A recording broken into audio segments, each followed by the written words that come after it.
I'd like to begin with a quote and really a prayer from Father Pedro Arrupe. And this is how it goes. Nothing is more practical than finding God, than falling in love in a quite absolute final way. What you are in love with, what seizes your imagination, will affect everything. It will decide what will get you out of bed in the morning, what will you do in your evenings, how you spend your weekends, what you read, who you know, what breaks your heart, and what amazes you with joy and gratitude. So fall in love, stay in love, and it will decide everything. I think it's so appropriate for when we are discussing what ministry is about. There are, as you know, there are the 4 pillars, and very often, if you would just look up the 4 pillars of Dominican life, you might see some other things besides ministry. You might see service. You might see this 3rd pillar, if you will, in terms of preaching. And most certainly, my sense is that all of those are very much intertwined. They're intertwined because the whole nature of what we're about as Dominicans is preaching. Now, I have to say, that scares some people. You know, when I first heard about preaching, I was like, oh my gosh, am I going to have to stand up and, preach in the pulpit or whatever? And in fact, it's not that at all. It could be. I mean, it most certainly is. And we most certainly have wonderful preachers here in this house, as well as in our congregation, as well as other Dominicans. But it's also in our actions. It's also in the service that we do. It's also in our ministries. And so those 3 terms most certainly are connected in many, many ways. So I don't want you to leave this weekend thinking, oh, they're all about pulpit preaching. Not at all. Not at all. As I think it was St. Francis who said, preach always, and if you need to, do it with words. So that's what we're about. So we're going to look at the source of preaching as Dominican Sisters of Peace in particular. It was interesting what Pat was saying about it in many ways. Everything okay? Yeah, no, you keep going. Okay. Just ignore me. Ignore the woman behind the curtain. Okay. Okay. Pat, about 5 years ago, I was considering changing, not Ministry of Teaching, but changing the university. And so what I did is I did talk to Pat because it was going to be a major change in some ways. And Pat said something that has always been with me. She said, and she said it again a little bit, her role and her goal is always that every person has what it takes to be the best that they can be. She said happy in this little talk before, but it really is about making each person being the best person that they can be. And it's a whole part of what we consider in terms of ministry. We take the Dominican Sisters of Peace, take our sense of ministry from the gospel. From the beautiful gospel, for I was hungry and you gave me something to eat. I was thirsty and you gave me something to drink. I was a stranger and you invited me in. I needed clothes and you clothed me. I was sick and you looked after me. I was in prison and you came to visit me. It's from St. Matthew's Gospel. So that's really where we get our sense of ministry in our Dominican life. Now, when you go to as I'm sure many of you have, you've looked at our website, and personally, I sometimes have, I don't know about the other sisters or any of you, they sometimes have a hard time finding where things are, you know? And so I asked June if she could just share with us on the website, okay?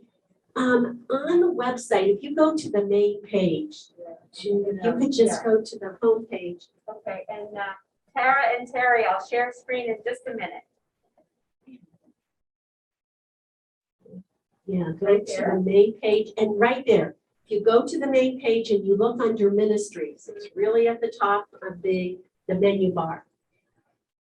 There you will see so many of our ministries, and it really is really exciting. One of the things that I loved about our coming together is that it brought all the different smaller congregations together as one, is it gave us such a variety of gifts. And that, I think, is really what we will give to the church as a lasting gift. So you will see ecology centers. Terry, this is for you. We have 4 of them, okay? And hopefully, when you get to Columbus sometimes, or when you get to Akron, or we have one here in Bath, it's relatively close to here. And it's beautiful acreage, and we have just devoted it to ecology. It was our Crown Point space and a Crown Point Ecology Center. We do education pieces. Yeah, and June is just going to go through some of these. You know, she's just going to flash through some of those. Yeah. They are on there. They're in a number of places on there, but definitely under the ministries. There you see it, the list. So there's quite a few. We have Shepherd's Corners in Columbus. We have Heartland Farms from Kansas. And then we have St. Catherine Farms in Kentucky. So we have a rich tradition of preserving the earth and keeping God's creation alive and well. Education. Many of our sisters started off in education. And in a sense, we all are a part of that. You know, I think that you never can get out of that teaching mode because it's all a part of you and it helps you in so many ways, I think. In terms of education, there's adult education. We have 3 centers around the country that help mostly in the East. We have 2 in the East, and then we have 1 in Columbus, the Dominican Learning Centers. These are for adults with, and there are videos to many of these programs. So I really want you to, if you're interested in any of these, they really, our communications office have really done a wonderful job in terms of really telling you what you're about. I'm a friend of Sister Shawn Fitzpatrick, and I recently emailed her because one of my students, when I volunteered for GED, passed his GED. And I said to her, I know what you go through almost on a daily basis. The frustration when they do not do well, the importance of what you're doing, and the elation when they do well. So we have wonderful, and they do GED, but they also do preparation for college, English, ESL. So our sisters are very much dedicated to this. This is, you know, I always tell my students at Kent State, nuns never retire, they just change jobs. And so many of our sisters who work at these are retired sisters, and they just love education, just like Laura. It's really, it's a really beautiful example of that. So the next thing is we also have primary and secondary education. We have 4 schools, including Our Lady of the Elms. We have St. Agnes. We also have St. Mary's, and we have Dominican Academy. Many of these are for all girls. Some are co-ed. Our preschool here is co-ed, as well as I think it's in Nashville, the St. Agnes is also St. Michael's, it's more for boys. So we have a rich tradition, and we may not have a lot of sisters in those places, but The sisters are on boards. They make sure that that charism is carried through in everything that they do. So it really is, and the students really do well. I mean, Maura is a testament of, we did a survey recently of young people for what they believed in peace and justice. And a number of students who responded to the survey were from our high school as well as Dominican Academy. And many of them spoke about the importance of Maura's presence, you know, that it may not have been directly in the classroom, but she was there and she was. Now, I have to also tell you an aside about Maura. We sometimes go out for ice cream. And I will, it's honestly, every single time we go out, somebody comes up to Maura and go, "Hi, Sister Maura." Everybody knows Maura.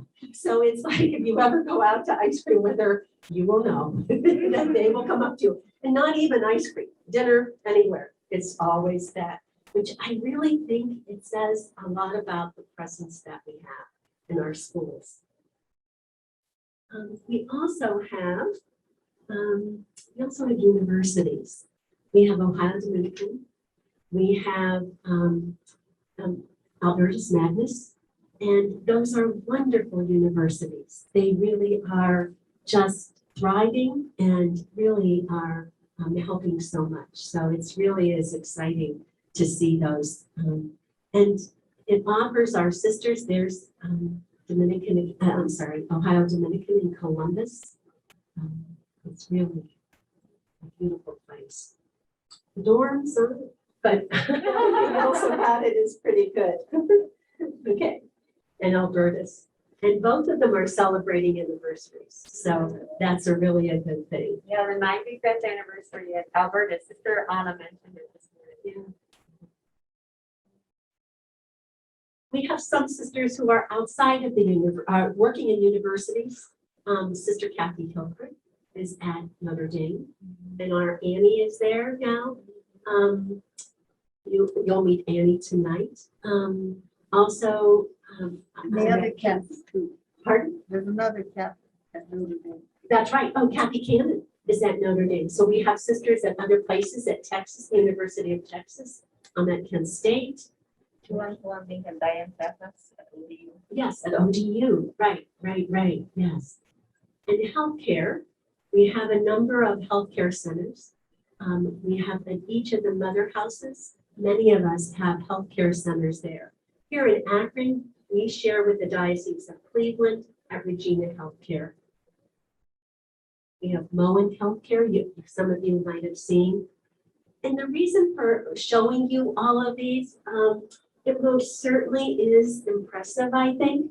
And one of the things that we are trying to do is to make sure that our sisters and that we are really utilizing the buildings, the organizations in the best way that we can. And we call these our founding ministries. That means that the congregations who had them originally founded them. You know, like our Elms, we founded that. The Akron group founded that. Whereas Kent State, they did not found Kent State as much. So these are some of those other ministries as well. So thanks, Jean. We have Spiritual Life. We have wonderful, wonderful retreat centers here. And Mary was involved with the retreat center down in New Orleans. And of course, June at Miss Cuyuna.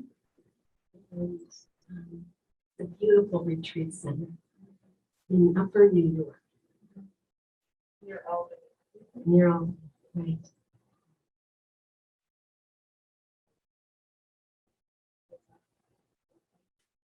Thank you. I think that's about it. Yeah. So you might be thinking, About Annie. yes, Annie is in Notre Dame. Her studies, pardon? She's a novice. Right. She is not a still meet her tonight. Some of them have actually met her. But even more so, she is an example of someone who finished her studies and then is now in a fellowship program.